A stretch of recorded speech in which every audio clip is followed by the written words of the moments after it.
Because if we don't find, the reason is if we don't find or understand how other people find their meaning different than us, we don't understand that, then we're going to run into conflict.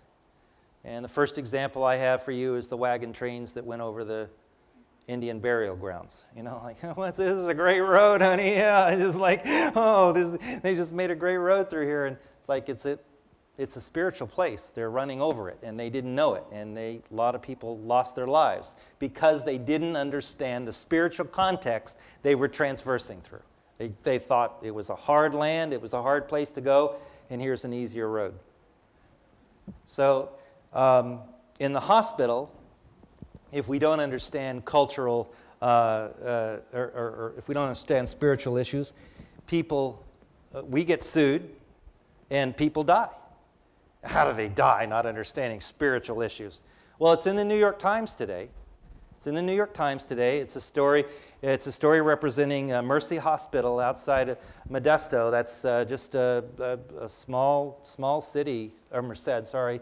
I can't even describe where it is. It's probably 2 hours east of San Francisco. So there in Merced, several years ago, and it's highlighted in the book, The Spirit Catches You and You Fall Down. The Spirit Catches You and You Fall Down by Anne Fadiman. And she describes the story of a Hmong girl with epilepsy and the conflict between the Hmong community and the Western-trained medicine.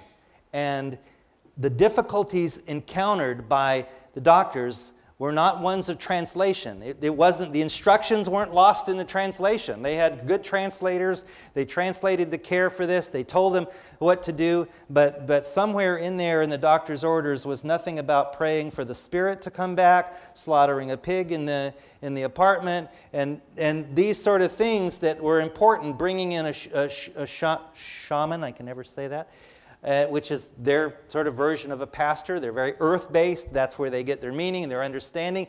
And this girl with epilepsy died. She died, not for the lack of good medical care, not for the lack of translation, but for the lack of understanding spirituality. And so it's in the New York Times today. It mentions this book. I'd known about it for a long time, but it mentions the fact that the story is all about how now they're bringing in trained shamans, and they've got them. They're just like their chaplains, and they're bringing them in and helping them understand health care a little bit, helping everybody understand. And they're doing some of these things right there in the hospital because it's important to understand spiritual values in people. In the battlefield, if we don't understand people's spiritual needs, we can get shot. Now, I wrote this column here a while back, and I think most people understood it. I'm not sure everyone did.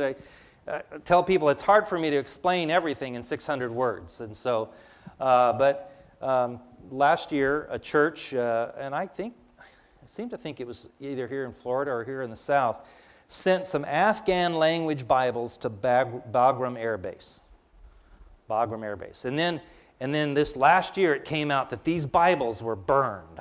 Well, I'll get to that. I'll explain to you how they burn every piece of trash there, including toner cartridges and everything. And so, which is why I keep doing this on my arms after 4 months of being exposed to this stuff.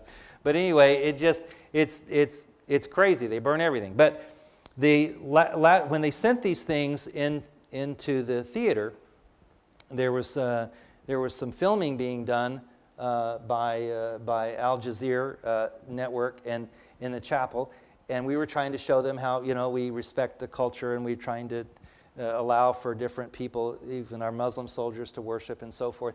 And the film caught in the background these Bibles translated in Muslims.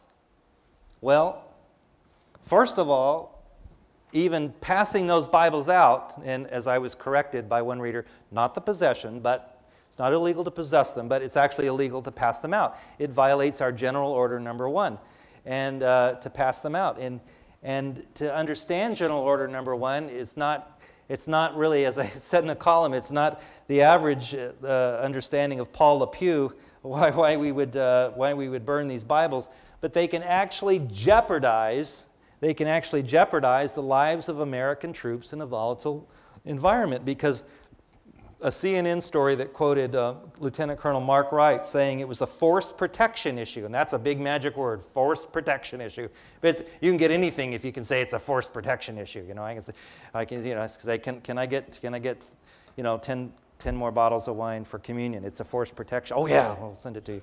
So, but he says it could be perceived by Afghans that U.S. government is trying to convert Muslims.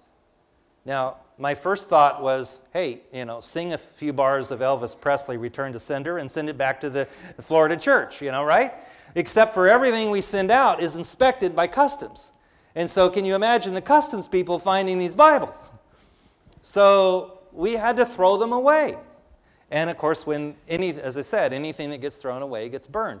So, and it made the news that we burned these Bibles. And why did we do that?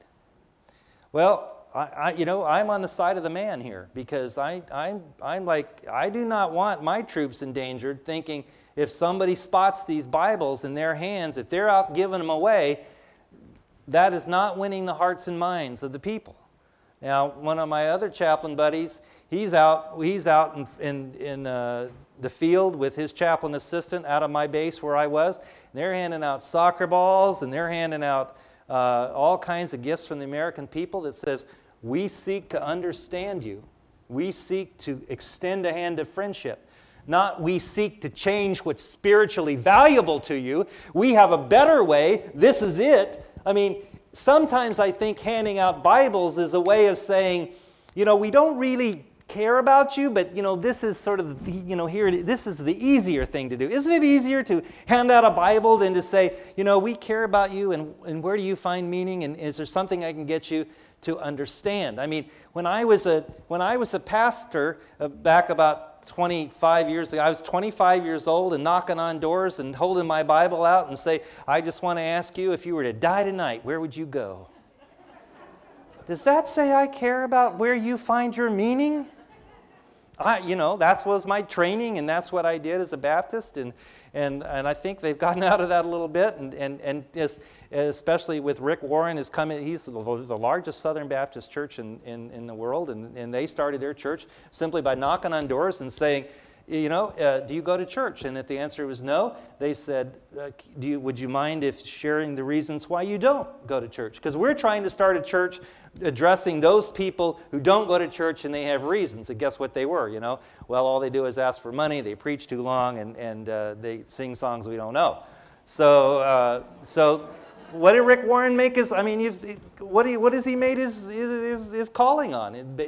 The answer to those three questions, that's how they answered them, and look what his church has done. So, because they went out saying, where do you find meaning? What is important to you? How can we be of help to you? And that's a very spiritual message. And people ask me all the time, they say, what's the difference between, I might be getting ahead of myself. So what's the difference between a chaplain and a pastor? Well, my best answer is I say we get paid more. Pastors don't like that. No, well, I got, when I went to my first hospital, I definitely made more than the little church I was pastoring. But no, the difference is this. The difference is a pastor, in a sense, and I know there are pastors here, so I want to be carefully wording because they're taking notes. So am I going to ask this guy back again? A pastor says, I have found some truth here. This is the place that I found. Up here in front of, in this church, in this place, in this theology, I found some truth here. And he or she invites people to come to that place. And they, in a sense, are recruiters, and they should be. And you should want them to believe in what they're preaching and to invite people into where they are and to listen to those messages. And I tell the story of one Saturday night as a pastor. I stopped to help some guy at a flat tire, and I thought this is going to be great. So I helped him out, and I pulled out my card after he fixed his car, and I said, I'm the pastor of First Baptist Church, and you should come down and find meaning in our church. And he said, I'd love to, but I'll be preaching in the Methodist Church tomorrow.